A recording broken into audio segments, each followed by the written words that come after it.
ಯಾರ್ಯಾರು ನಾನು BTSನ ಅವ್ರ ಲುಕ್ಸಿಂದ ಮಾತ್ರ ಇಷ್ಟಪಡ್ತಿದ್ದೀನಿ ಅಂತ ಅಂದ್ಕೊಂಡಿದ್ರು ಅವರೆಲ್ಲರೂ ಈ ವಿಡಿಯೋ ಅಂತೂ ನೋಡಲೇಬೇಕು. ಆಬ್ವಿಯಸ್ಲಿ ಅವ್ರ ಲುಕ್ಸ್ಗೆ ಏನಾಗಿದೆ, ಮಸ್ತಾಗೇ ಇದ್ದಾರೆ. ಅವ್ರು ಒಂಥರ ಆಲ್ ಇನ್ ಒನ್ ಪ್ಯಾಕೇಜ್ ಥರ. ಬಟ್ ನನಗೆ ಅಷ್ಟೊಂದು ಕನೆಕ್ಟ್ ಆಗೋಕ್ಕೆ, ಅಷ್ಟೊಂದು ಇಷ್ಟ ಆಗೋಕ್ಕೆ ಏನು ರೀಸನ್ ಅಂತಂದರೆ, ನಾನು ಮೊದಲು ಲಾಕ್ಡೌನಲ್ಲಿ ಅವ್ರನ್ನ ನೋಡಿದ್ದು. ನಾನು ಮೊದಲು ಆ BTS ಗ್ರೂಪ್ಗೆ ಇಂಟ್ರೊಡ್ಯೂಸ್ ಆಗಿದ್ದು ವಿಯಿಂದ. ಅದಾದಮೇಲೆ ನಾನು ಎಂಟೈರ್ ಲಾಕ್ಡೌನಲ್ಲಿ ರನ್ BTS ಎಪಿಸೋಡ್ ನೋಡಿಕೊಂಡೇ ಕಳೆದಿದ್ದೀನಿ.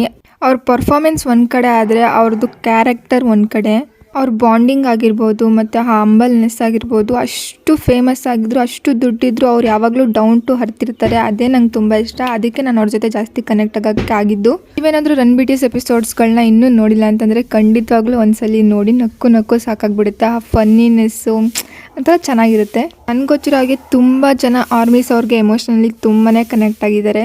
ನೀವು ಅನ್ಕೋಬೋದು ಅಷ್ಟು ಕ್ರೇಜಿ ಫ್ಯಾಂಡಮ್ ಯಾಕೆ ಅಂತ. ಇದಕ್ಕೇನೆ ನಿಯರ್ಲಿ 4 years ಆದಮೇಲೆ ಕಮ್ ಬ್ಯಾಕ್ ಮಾಡಿದ್ದಾರೆ. ಅವ್ರಿಗೋಸ್ಕರ ಒಂದು ಮೇಕಪ್ ಲುಕ್ನ ಕ್ರಿಯೇಟ್ ಮಾಡಿಲ್ಲ ಅಂತಂದರೆ ನಾನು ಇನ್ನೇನು ಮಾಡ್ತಿದ್ದೀನಿ ಅಂತ ನನಗಂತೂ ಗೊತ್ತಿಲ್ಲ. ಅದಕ್ಕೆ ಇವತ್ತು BTS ಇನ್ಸ್ಪೈರ್ಡ್ ಮೇಕಪ್ ಲುಕ್ನ ಟ್ರೈ ಮಾಡ್ತಿದ್ದೀನಿ.